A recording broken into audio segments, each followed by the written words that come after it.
Mazda introduced the BT-50 mid-size pickup at the Bangkok Motor Show in 2006 as a successor for the Mazda B series.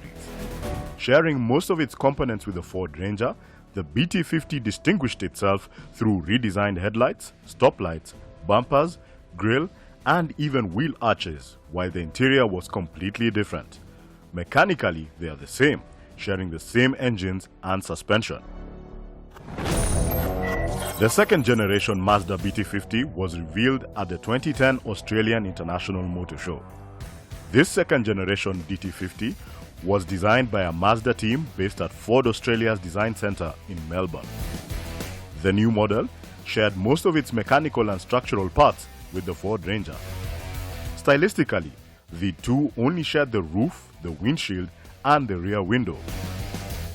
The 2011 BT-50 came with a more rounded front end with headlights that stretch onto the front fenders. Power was provided by two diesel engines and a petrol unit, with a choice of either 5-speed manuals or 5-speed automatic gearboxes. 4 years after the introduction of the second generation Mazda BT-50, it received a facelift for 2015. The new styling features included a newly designed front face, rear combination lamps, and aluminium wheels. The interior was also refreshed to offer a higher quality feel, and a rear camera was hooked up to the infotainment system. This BT-50 is actually based on the Ford Ranger T6 platform, renowned for its capability, durability, and toughness. Now all that DNA now infused with Mazda's design language gives you an amazing product. So let's start with the center console. As you can see, this particular version actually has a monochrome display right on top, so it gives you vital information about the radio and of course different other things, including heads-up display, which is not standard on this one but on the higher spec. Going right below it, you do have actually a set. This design also feels a little bit cluttered, but that's a Mazda design. If you have driven the previous Mazda 6, you probably see this design on this. There's still symmetry in it, and actually it controls the radio, CD, Bluetooth connectivity, and of course flash functionality or USB port, and a CD player that comes as standard. Right below it, you have dual zone climate control, which comes as standard, so the passenger and the driver can actually have different settings and they can enjoy the cool cabin of the BT-50. Right below it, you do have a set of buttons. So you have hill descent control, which comes as standard, and of course stability control to ensure that you remain safe from harm's way. Right below it, you do have some space here for your cell phone. You can actually put your cell phone here. And the beginning of the gearbox console, it's a pretty basic design. This is a gated shift gearbox automatic, and of course has Tiptronic functionality. And then over here you do have the shift on the fly buttons, which allows you to toggle between 2 high, 4 high, and 4 low, so you become the off-road expert that you so desire. The center console over here, you do have some space. You can keep your valuables and of course your cell phone. And moving over to the instrument binnacle, here is where you see the magic. So the italics are different. It's not the bold design from Ford. This is more of a Mazda implementation. So right hand side tachometer, left hand side speedometer. On top, in the middle, you do have the fuel and temperature gauges, and I believe you have an orange hue, a monochrome display that gives you also the different aspects of the car. If the doors are open, fuel range, and so much in driving style, you're able to see that. And Mr. Mirigizan gave us a lowdown about that. The steering console, it's good, feels good on the hands. It's leather wrapped, of course. Of course, on the left hand side, you do have settings for the audio system and of course voice control. On the right hand side, cruise control, which comes as standard in this BT-50. As you can see, Big Boy is very comfortable. The seats are supportive, good lumbar support. And of course, as you can see, I'm a tall person and big, so I'm able to fit comfortably in the BT-50 without feeling squeezed, as is the case with other pickups. And of course, you can adjust the steering tilt, but there's no telescopic, but I mean, it's more than adequate. If I can fit, then anybody can fit. Obviously, the seats are very perforated. They're black in color. You can actually choose different types of colors to suit your taste and preferences, because it's trying to play best of both worlds. Being executive can still do, the off-roading stuff. Now, it's time to hand over the reins to Mr. Murigi, so he can give us a lowdown about this particular system, voice control, and of course, the back seat practicality, load bay area, and of course, we're going to go off-road. Feel this car off-road, and of course, give you the value for money proposition of the BT-50. Is it better than the Toyota Hilux or the Nissan Navara? Stay tuned. When it comes to technology, the Mazda BT-50 makes sure that you have everything in control. Most of the technology in this car is focused on making sure that you are able to get stuff done. It's all about productivity when it comes to this car. So all it is just to allow you to focus on the driving experience, getting what you need to get done. So you have things like an auto dimming mirror, automatic wipers, and electronic controls for both switching from two-wheel drive to four-wheel drive, to also the hill descent control and traction control, switching it on and off. When it comes to infotainment, we have an amazing system over here which connects to your phone through Bluetooth, allowing you to make and receive calls on the move. You control that, of course, now with buttons on the steering wheel, which include, of course, volume buttons for the music system and a voice control button in the middle here. In addition to this, we also have cruise control in this vehicle as standard. That allows you to, on a very long trip, just set the speed that you need to be at and avoid problems with the Kenya police when it comes to speeding. In terms of power, you have two 12-volt sockets in the front here, one in the front, one in the center console, and then in the glove box, we actually have a USB and an auxiliary in for the music system. But let's check out the second row to see how much space there is for the passengers sitting in the back. Coming round to the back of the Mazda BT-50, and you can see there is quite a lot of space for me at the back here. This seat is set to Trevor's driving position. He is 6'1", I am 5'9", and there is enough space for my knees and my feet under the seat over here. I can very confidently say that two adults should be able to sit at the back here very comfortably. In terms of storage solutions, there are storage bins in each of the outboard doors here that are big enough to hold a 1-liter bottle, and you actually do have cup holders in the center armrest to make sure that you keep your drink stable while you're on the move. There's a 12-volt socket at the back here to make sure that you're able to charge your devices on the move, and there is one rear seat storage area on the passenger side just to make sure you don't interrupt with the driver when you're on the move. In terms of safety, you have side curtain airbags that extend all the way to the back seat over here, and you have a 3-point safety belt for the person sitting in the center over here. But first things first, let's check out the back to see just how much cargo capacity the Mazda BT-50 has to offer.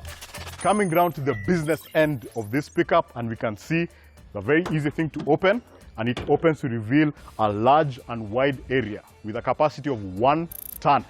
That's big enough to put a Demio at the back here if you're keeping it Mazda. This is actually very nice because it actually has leaf springs, unlike some of the competition, and that allows you to carry quite a lot. But right now, it's time for Trevor to take this on the road and let us know what this feels as a driving experience.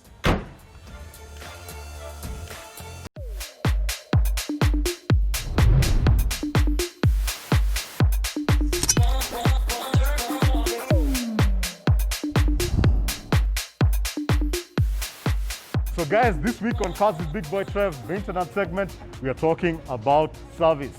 It's very important just before you go on a trip to make sure that your car is in tip-top condition, and we know very many customers of Subaru right now are going to want to take their cars on the road. So you've come here to Subaru Kenya to have a look at what you need to do when you're having your car serviced. So I have with me over here Lydia.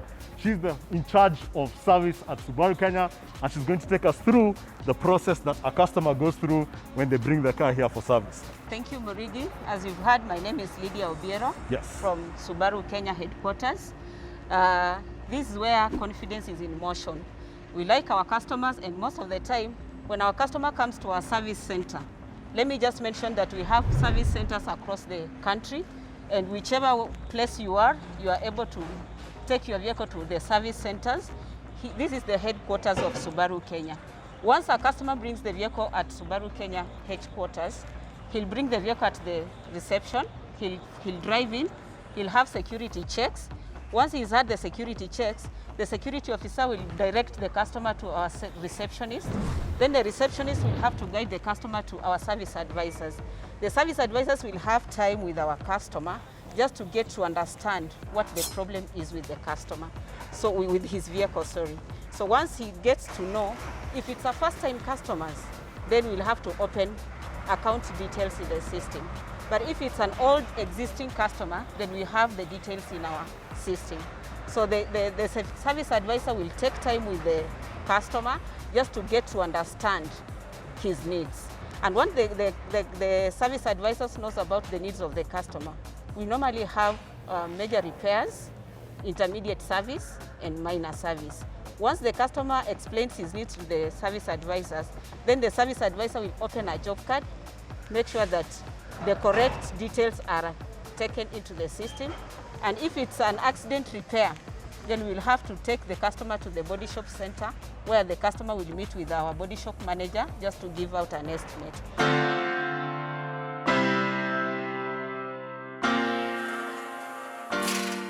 In Subaru Kenya, we have qualified trained technicians who will have to look at your vehicle and do a diagnostics. We also use genuine parts from Subaru, and that's why we pride being in Kenya as Subaru Kenya.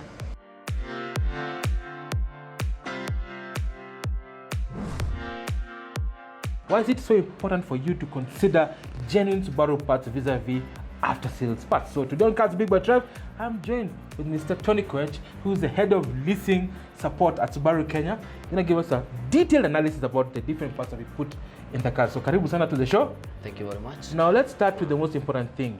Yes. Air getting into the engine. Why is it important for you to buy a genuine Subaru filter that's here vis-a-vis an after-sales one? Okay. It's very important to buy a genuine filter. For example, if you can see this material that is used to manufacture this filter, it is able to filter out even the finer dust particles, ensuring that clean air goes into the engine. If you use a non-genuine filter, it might not filter those finer particles, and that will also ruin your mass airflow sensor. And they will also go to the combustion chamber. That will bring in the element of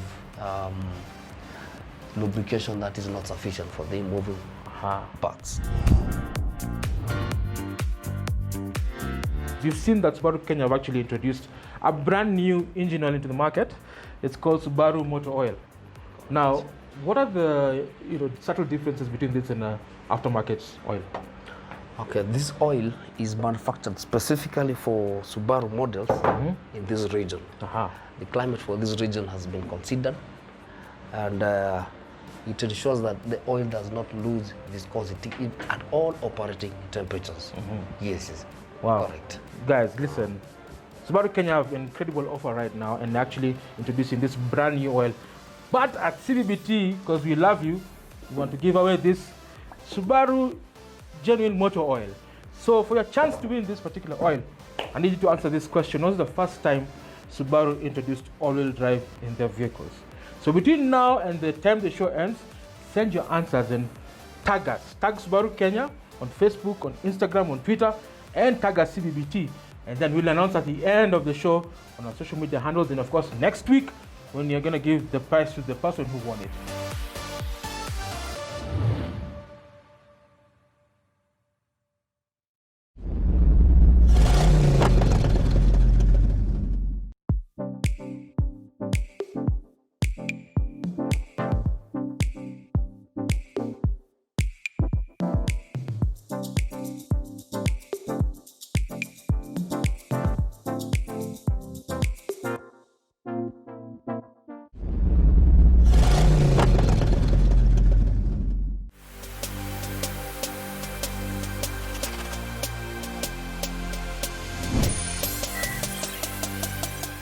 So after that brief analysis about the cabin and what the BT-50 can do for you, it's time to see if it's got that raw power that we so deserve, especially when you're driving a pickup. We need that power, that oomph.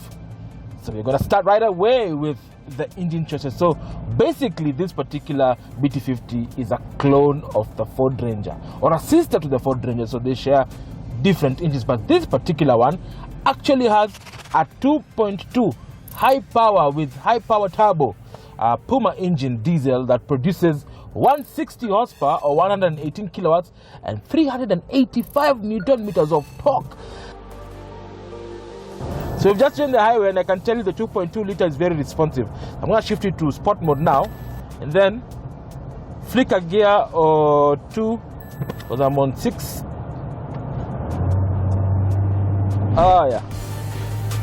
The Puma engine is quite responsive, and I can tell you, from low down at 1700 RPM, you're able to get maximum torque of 385 Newton meters.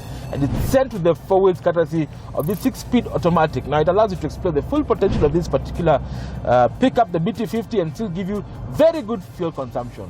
5.6 per 100 kilometers is not bad for a pickup on an average cycle. And remember, these figures are actually laboratory test and of course you're able to find out if you drive differently, of course the figure will go lower or higher depending on how your heavy foot is.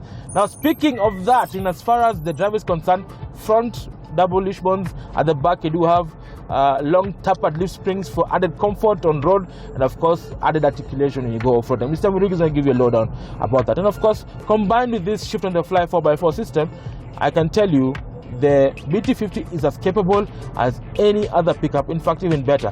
Close to the Ford Ranger, of course, because they share the same system. And Mr. Murigi is going to give a lowdown on how this particular car is. Hill descent controller standard, and of course stability control. But in case you need to find out about safety, what are the safety elements of this particular car?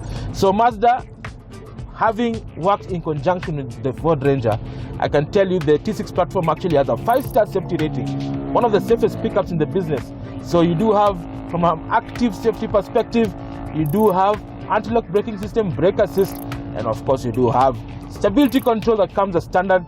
And of course inside, if all hell breaks loose, you can rely on the 6 airbags that are standard in the BT-50, keeping you and your family safe from harm's way. That is so important, because right now everybody is looking for that, mix: safety, performance, comfort, efficiency, and of course durability. But now it's time to go off-road. Mr. Murigi, who's a resident 4x4 expert, is going to hand over the reins to this particular car, and we're going to see how capable is it off-road. Can it do the rough stuff? Can you go bundu bashing? Because that's all the pickups, that's the deals of the pickup. So let's join him, and he's going to give us a lowdown and then complete it with value for money. So we are here, we're about to hit the off-road track with this Mazda BT-50. The car we have right now today is the 2.2 liter with a 6-speed automatic. The first thing I'm going to do is switch it from 2 high to 4 high. It actually also has 4 low, and it has hill descent control. This particular unit doesn't have a rear locking diff, but let's just see what exactly it can do. So we're here on a very rocky area. I've set it to 4 high. All 4 wheels are being driven at the moment. Now this car has 237 millimeters of ground clearance, and it has some really good tires, so I am very confident, although this is not the 3.2, that this should be able to handle this really well.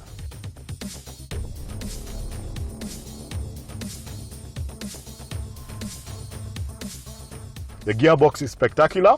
It's modulating my throttle inputs to make sure that I'm not jerking when I'm on this surface. Like now we are about to go up. Likely touching the throttle is just giving me enough power to climb up this hill. So we're just about to turn onto a bit of a stretch.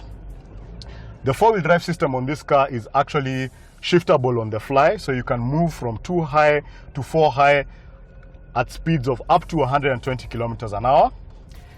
Now we are about to turn onto a bit of a hill, and this is where I'm going to switch and discuss a few things about off-roading, specifically the departure angle on this, the breakover angle, and the approach angle.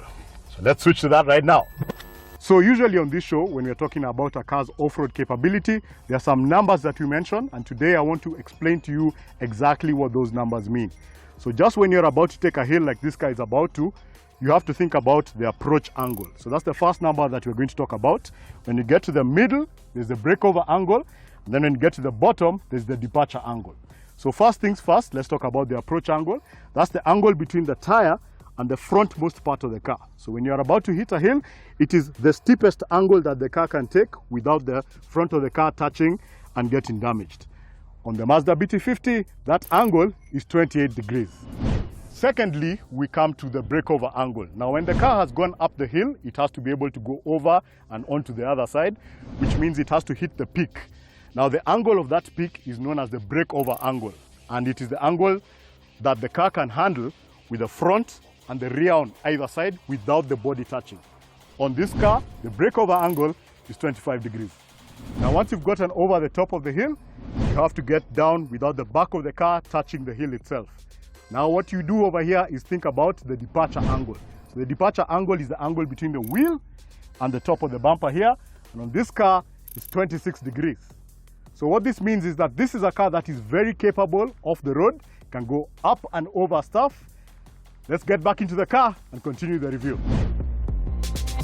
And so that's it, guys. We've gone over the hill in the Mazda BT-50, and I've explained what the approach, breakover and departure angles are. This car also, in terms of off-road technology, has the ability to switch off the traction control, which comes in handy, especially when you're in mud and other surfaces. And it comes standard with hill descent control.